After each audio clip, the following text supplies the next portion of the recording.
Well, I want to dump into the mix something else here from a person I quote frequently on this program, the Nobel Prize-winning economist and columnist for New York Times, Paul Krugman. And he has a column out today entitled, "Here Comes the Autumn of Anxiety." And I wanted to send him an email or a text and say, the autumn of anxiety? You mean after the summer of anxiety and the spring of anxiety and last winter of anxiety and the previous fall of anxiety? Yeah, okay. He mentions in his column the heady days of last spring when we were vaccinated 3 million people a day. Remember that? And Joe Biden predicted there was going to be a summer of joy. Those are his words. And I bought that. I really believed, hey, man, 3 million people a day. In 100 days, we'll have 300 million of us vaccinated and we're home free. I didn't count on the power of the Christian fascists and the fearmongers and the liars and the deceivers and the snakes and the filth that operates from certain areas of media and religious organizations and churches and political clubs that tell their people, don't get vaccinated. It's satanic. Or I'll tell you what, try this sheep dewormer. That'll work. But then the vaccination campaign stalled back in the spring. And the Delta variant didn't. And it fueled a whole new wave of infections, hospitalizations, and death, as it continues to do today. This didn't have to happen.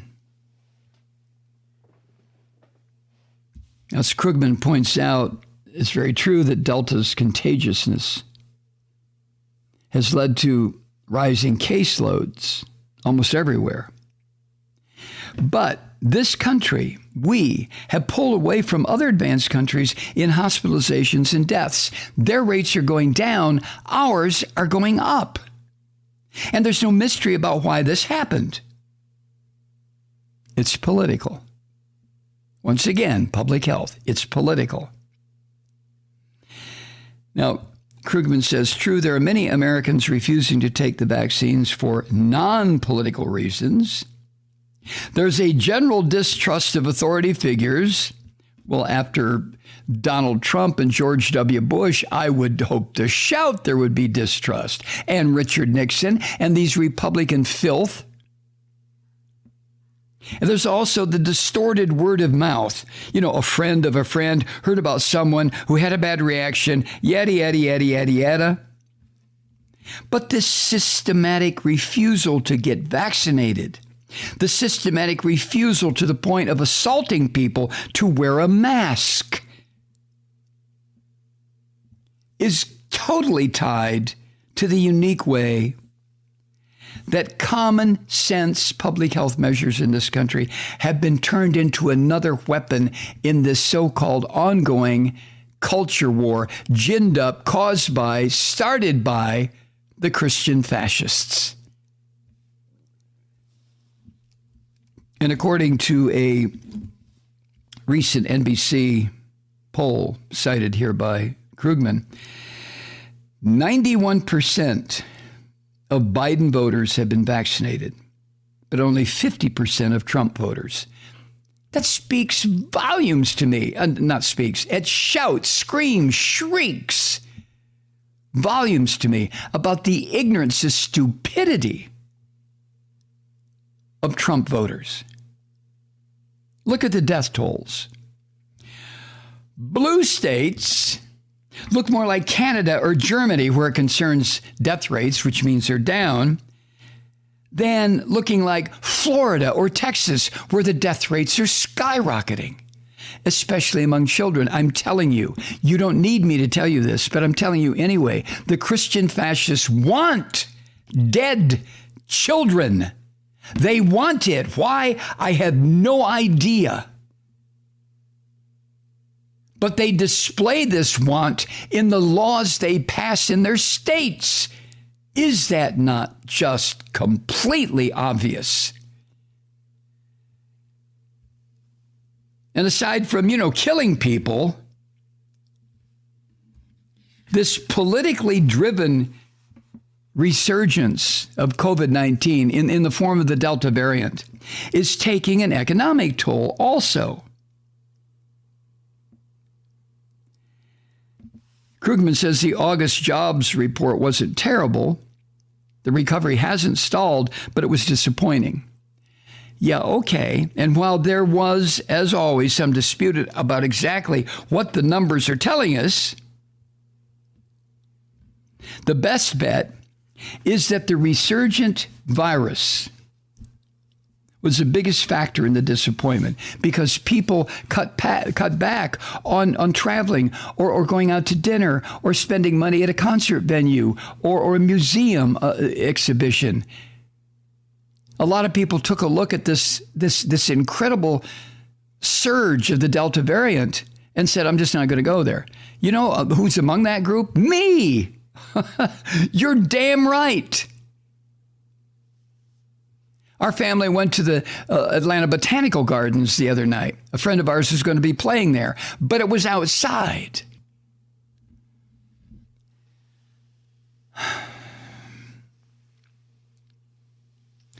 And by the way, as Krugman points out, this economic hit took place despite the absence of anything like the lockdowns we experienced earlier in the pandemic. I don't know. I can't think of any jurisdiction, any state, county, city that's ordered a lockdown. There must be someplace, but I'm not aware of it. Like it was, if you remember when this pandemic started. Oh my God! And there have been very few new restrictions on economic activity imposed by these state and local governments. Now, some places, granted, have reimposed indoor mask requirements. But shopping or even flying, if it's not somebody who's going to get drunk on a flight and be a total asshole and threaten everybody's life, but even shopping and flying while masked is entirely doable. So Krugman's theory is that what's happening is individual caution is reasserting itself, which is having a stagnating effect on the economy right now.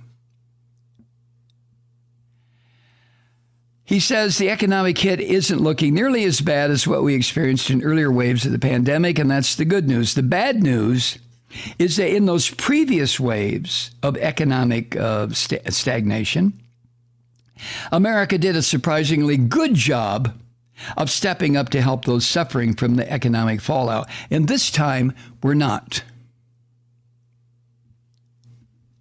So if we consider this country's historical track record, shameful track record of failing to help those in need, our initial response to the pandemic a year and a half ago was almost miraculously good. We had generous unemployment benefits, supplemented by federal unemployment benefits. We had checks sent to most households. We had expansions of other benefits. Why was that politically possible back then? Partly because at first, even some of the conservatives, so-called, saw pandemic unemployment as an act of God, not a personal failing on the part of the unemployed. And since it was an act of God, then you could forgive the lazy bastards who don't want to go to work. But that was then, this is now. And also, why was it possible to come to people's aid when this pandemic started? Another reason partly was progressives had ideas about what to do. Well, the Trump gangsters and sons of bitches and slime and crooks and scum that clustered around the orange vomit hadn't a clue about what to do. Nothing. So there was an element of what Krugman calls the yes, Prime Minister effect. We must do something. This is something. Therefore, we must do it. But in any case, early on, the result of how we treated each other was pretty remarkable. And despite those huge job losses, poverty actually fell. And the reason it fell was because of the supplemental income that was provided by the federal government, and in some instances by state governments, but mostly by the federal government. This is a country that has its own unique individual monetary system. We can't go bankrupt. The United States cannot. Individuals can because of the way the capitalist system is set up, but the country can't. We print money. Our money is backed by the full faith of the federal government, which means our economy backs the value of our money. And even in that instance, the economy can be jerked around and changed to the benefit of the wealthy and the detriment to the not wealthy. But I digress. Krugman says the most important of the pandemic relief programs, the enhanced unemployment benefits, have now expired, with no prospect of renewal. And given the brutal political divides and the return of these Christian fascists to their traditional view that helping the unemployed makes them lazy, the extended unemployment benefits are not going to happen. So, if we'd had the summer of joy that Biden tried to promise us, this wouldn't be so bad. But the stalled vaccination campaign, again, a political phenomenon because of the bullshit pumped into the economy by the Christian fascists, by the right-wingers on radio. The stalled vaccination campaign fed a viral resurgence, the Delta variant, that is now holding back the economy, which simply means that millions of workers are still stranded. Only this time, they aren't getting the relief we need. Politics has already given us a completely unnecessary tragedy. Thousands of preventable deaths, despite the easily and free availability of life-saving vaccines. And we may be about to suffer a completely unnecessary economic tragedy on top of that. My God. Why do we have to be so vulnerable to the Christian fascists and the political fascists in this country, the neo-fascists? Why? Why do so many of our fellow citizens listen to that crap and let the bullshit and the lies and the deception influence, if not totally control, their decision-making process? Why is that? Hi, Truth Seekers. Mike Malloy here. As you know, we've switched formats and are now broadcast exclusively on the Progressive Voices Network. So that means you get fewer program interruptions, no corporate commercials, and lots of profanity. But our format change also means some of our radio listeners no longer hear the program. It's been a while since I mentioned our podcasts, so you may have forgotten that there is a way to listen to this program anytime you need a good dose of screaming. Visit MikeMalloy.com and subscribe to our podcast. As a podcast subscriber, you can download the program to your mobile device and take me with you wherever you go. And if you have a friend who needs a dose of truth-seeking, you can give a gift subscription as well. That's MikeMalloy.com, and never miss a minute of the uncensored fun and frivolity.